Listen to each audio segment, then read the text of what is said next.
A farmer wakes before dawn on the edge of Lake Texcoco, pushing his canoe through water channels between floating gardens.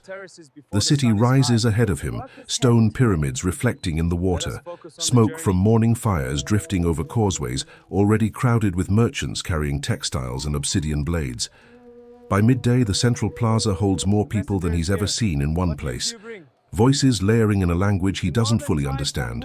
Faces painted in colors that mark districts he'll never enter. The streets are cleaner than the lake itself. Aqueducts run overhead, carved from volcanic rock, carrying water from springs he's heard about but never visited. At night, torches line the canals in perfect geometry, and the sound of drums echoes from the great temple at the center, where priests climb steps he's been told not to count. He sleeps in a small house on the city's edge, surrounded by neighbors who arrived the same way he did, summoned, traded, or taken. None of them know that across an ocean they've never imagined, there are cities struggling with plague and poverty, cramped behind medieval walls. They only know this: they live in Tenochtitlan, and it is bigger than anything. This is the year 1500.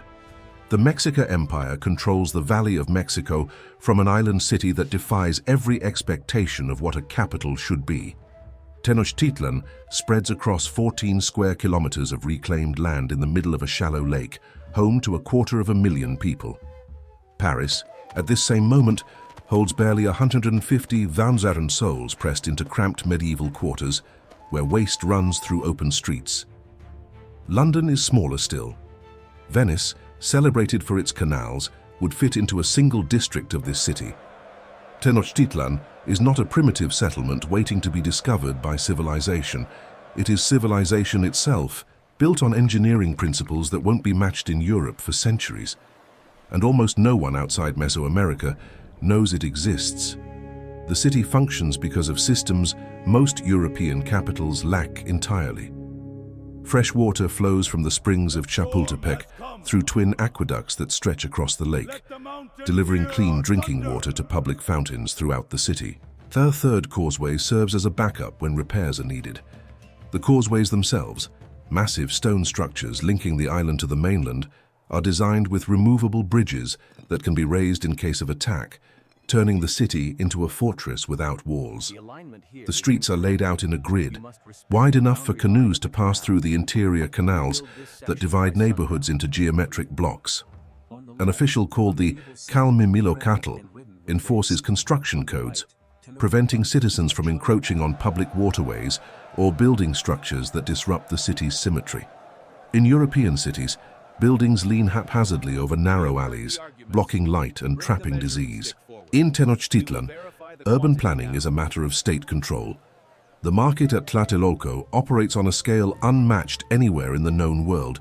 Every 5 days, 60,000 people gather to trade goods from across the empire. Cacao from the tropics, jade from the highlands, rubber, feathers, textiles dyed in colors that take weeks to produce. The market has judges to settle disputes, standardized measurements for grain and cloth, and a permanent staff that cleans the plaza daily. Merchants who cheat on weight or quality are punished publicly. The Mexica understand that a city this large survives only if commerce remains predictable and enforceable. But the market also reveals the empire's foundation: tribute. The goods flowing into Tenochtitlan don't come from free trade alone. They come from subjugated city-states across Mesoamerica, required to send textiles, food, precious stones, and human beings as proof of loyalty. The Mexica rule through the Triple Alliance with Texcoco and Tlacopan, a political structure that extracts resources and sacrifices from provinces that have no choice but to comply. Resentment builds in every direction.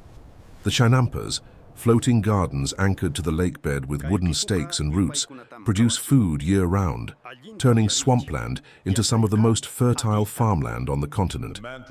Farmers grow maize, beans, squash, tomatoes, and chilies in soil built from lake mud and decaying vegetation. The system feeds the city and supports a population density that would collapse without it. European agriculture depends on large rural estates worked by peasants who migrate seasonally. Tenochtitlan integrates food production directly into its urban structure, making the city less vulnerable to famine and more capable of sustaining rapid growth. Yet this system also creates dependency.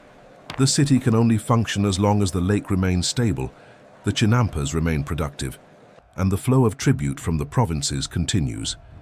If any part of this equilibrium fails, the entire structure becomes fragile. At the center of the city stands the Templo Mayor, a double pyramid dedicated to Huitzilopochtli, the god of war, and Tlaloc, the god of rain. The temple is not just a religious site. It is the physical embodiment of Mexica cosmology, the axis around which the universe turns. Rituals performed here demand human sacrifices, sometimes numbering in the thousands during major ceremonies. Prisoners of war, slaves, and tribute victims are brought to the top of the pyramid, where priests remove their hearts in full view of the crowd below. For the Mexica, this is not cruelty. It is theological necessity. The gods require blood to sustain the sun, to ensure rainfall, to prevent the collapse of the cosmos itself. But for the subject peoples forced to provide the victims, it is terror codified into religion. Every sacrifice reinforces both the power of the Mexica state and the hatred of those who live under it. The empire's success creates the conditions for its vulnerability. The more Tenochtitlan grows, the more tribute it requires. The more tribute it demands, the more resentment accumulates in the provinces. The Mexica maintain control through military force and religious intimidation, but they also depend on a political calculation, that no coalition of enemies will form strong enough to challenge them. This calculation holds as long as the Mexica remain militarily dominant and symbolically untouchable. But it also assumes the world will remain predictable. It assumes no external force will arrive with the capacity to disrupt the balance. And that assumption, in 1500, is still unchallenged. The Mexica Emperor Ahuitzotl has just completed the expansion of the Templo Mayor. The city is at its absolute peak. The empire seems invincible, but invincibility is always a matter of timing. 19 years later, Spanish ships arrive on the coast. Hernán Cortés and a few hundred soldiers begin moving inland, and subjugated city-states see an opportunity. The strangers carry weapons the Mexica have never encountered. Firearms, steel swords, horses that seem like creatures from myth. But the real weapon is political. Cortés doesn't conquer Tenochtitlan with Spanish soldiers alone. He conquers it by offering an alliance to the Tlaxcalans, the Totonacs, and every other group that has spent decades sending tribute and victims to the Mexica capital. The Emperor Moctezuma II makes decisions rooted in political calculation, religious prophecy, and a catastrophic underestimation of the threat. He allows the Spanish into the city, believing he can control them. He cannot. The siege that follows lasts months. Smallpox spreads through a population with no immunity, killing tens of thousands before the fighting even intensifies. When the Spanish and their indigenous allies finally breach the causeways and enter the city, the battle becomes a war of extermination. Bodies fill the canals, the aqueducts are cut. Starvation replaces disease as the primary killer. By the time the city falls in 1521, an estimated 240,000 people are dead. The palaces are burned. The temples are shattered. The canals are filled with rubble. The Spanish rebuild on top of the ruins, draining the lake over the following centuries to create space for a colonial capital.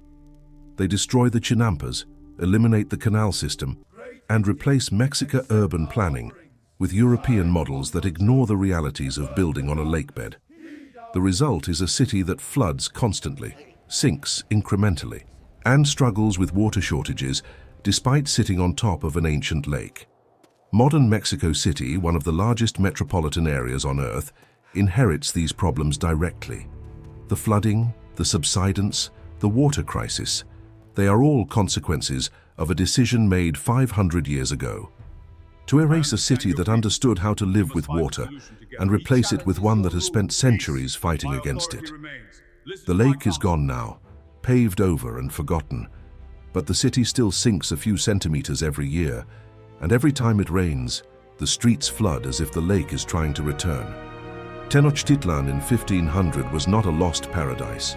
It was a city built on conquest, human sacrifice, and the subjugation of neighboring peoples. But it was also a city that functioned on a scale most of the world couldn't imagine, using technologies and systems that wouldn't be replicated for generations. The fact that it could be destroyed so completely, so quickly, is a reminder that urban greatness, no matter how advanced, can vanish in a single generation when the systems sustaining it collapse simultaneously. The ruins are still there, buried beneath the streets of Mexico City, and sometimes construction crews uncover pieces of the old city.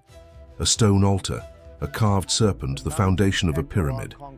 They're reminders that history doesn't disappear, it just gets built over.